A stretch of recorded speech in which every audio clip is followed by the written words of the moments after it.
first I got into boxing, my dad used to box, my granddad used to box, so it's been in the family a little bit. I boxed for Onga ABC from the age of about 6 or 7, and then boxed, done a bit in and out of the gyms, then boxed, I had 6 fights as a junior, and then went to university, done my A-levels and my university degree. Played a bit of rugby during that period because I broke my hand, so I was sort of working around the injury.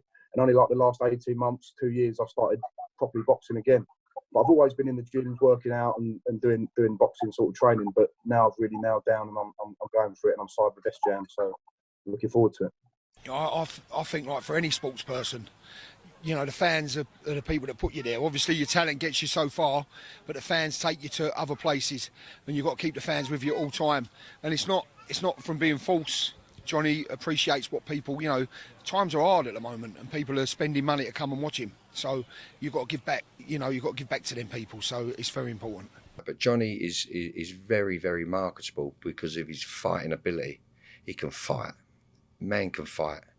And he's like I say, he's big heart, and and now he's refining his boxing skills, knowing when to put his foot on the gas, knowing when to have a look, knowing when to have a breather. You know, that's he trusts in that. He trusts that, and he's doing it naturally now. Naturally, that's the word I'm looking for. Like he done a thing for Metrum today where he had to have some photos and videos and a couple of interviews he had to do. But I went to him before we went into this photo shoot. I said, Johnny, listen, I think tonight we'll have a walk and a stretch and a shake. I like to have a look. I like to see how he's feeling, how his limbs are. But and he just took his top off and he had a little shadow. Took some photos for the cameraman and that. And I thought, after he'd done that, I said, we don't have to do nothing tonight, son. We'll have our tap out Thursday, because I liked what I see. He's such a consummate professional. He's ticking all the right boxes. Yeah. Yeah, definitely. I said it from the start, and I always said it, like, I want him to go. He's 3 years older than me, so I want him to go lead the way. Do you know what I mean? I want him to lead the way for our stable, lead the way for Essex, take the attention as much as he can, kind of thing. And I want to be on these shirt tails. You know what I'm saying? So I want to just be getting my experience underneath him. It'd be lovely for him to box for a world title one day, and me be on the undercard. And then by the time he's coming to the end, there's me pushing through with my world title. So there's enough age difference that we're never going to jump on each other's toes. And by the time I'm developed, he's going to be at the highest of his game, and I'm going to probably be, please God, like British level. So it's we're in a good position. We get on. That's the main thing. Me and Johnny, we both train hard. He's a real good person to train next to, and yeah, I can't praise him up enough because he's probably got me switched on. People will start to see the amount of tickets the kid's going to sell, because he will sell up to 2,000 tickets. I'm certain of it in the O2 Arena, which is a huge amount of tickets for any fighter, but especially in a what will be his first 6-rounder. Johnny Fisher, who is in boxing probably my proudest, even though the job me and Adam have done with Joe Joyce, we believe we've done a great job with him. Johnny Fisher for me is probably my proudest achievement, because this wasn't really meant to happen for Johnny, but because he had a talent, we saw he had a bit of talent. I'm going to move into the Johnny Fisher thing, but what we've done with him, got him on a good platform. We've effectively changed his life. I don't even think he had a car before he started. No, he's driving around, he's bowling around in a Range Rover, but he's still still exactly the same guy. The exact same guy, respectful, lovely guy, and that's the way he will be for him. That's why I know he will be a great success, because he's all this has happened to Johnny in like the space of a year. He was watching the fight camp the year before in his Superman pajamas, and now he's on the card himself. Like, you can't get much of a turnaround than that in life than for Johnny. He trained so hard, and it used to frustrate me the way people spoke about him. He trained so hard, puts himself in hard situations, sparring the best guys in the world all the time. He never complains, he never moans, he gets on with it. At the end of the day, he's not doing interviews saying he's ready to fight a prime Klitschko or fight Deontay Wilder. He's very honest to where he's at. Yeah, look, I think when you've got a prospect like Johnny Fisher, the temptation is to match him easy, because you want to keep the hype train going. And then when we stepped up to Harry Armstrong's actually a very, very good boxer. That was, in my opinion, a bigger step up from his last fight than Babic is to Harry Armstrong. Babic is to Harry Armstrong. Johnny was very, very raw. I've got to say, he was very, very raw.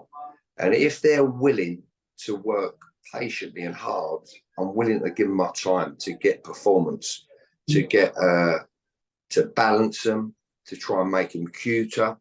But Johnny's got a raw strength that is naturally strong, and he's got a big, massive heart too.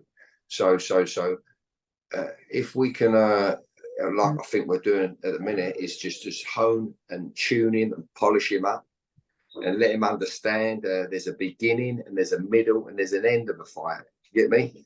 And whatever's in front of you, you have to approach each and every one of them in a different way. Fighters, that is, and you have to weigh up their psychological aspect, where they are, their physicality, their style, whether they're south or ortho, whether they're short or long. But he's understanding all of that now, and when push comes to shove, a fight's a fight, and it's got to go. You want Johnny Fisher on your side.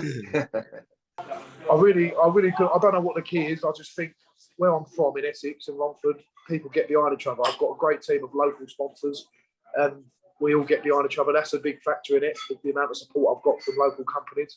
But also the fact I went to university, and all the people at Exeter Uni, when I started boxing up again there, they all got behind it. They knew me from rugby, but they also knew me as I started my amateur career as a senior amateur at Exeter Uni.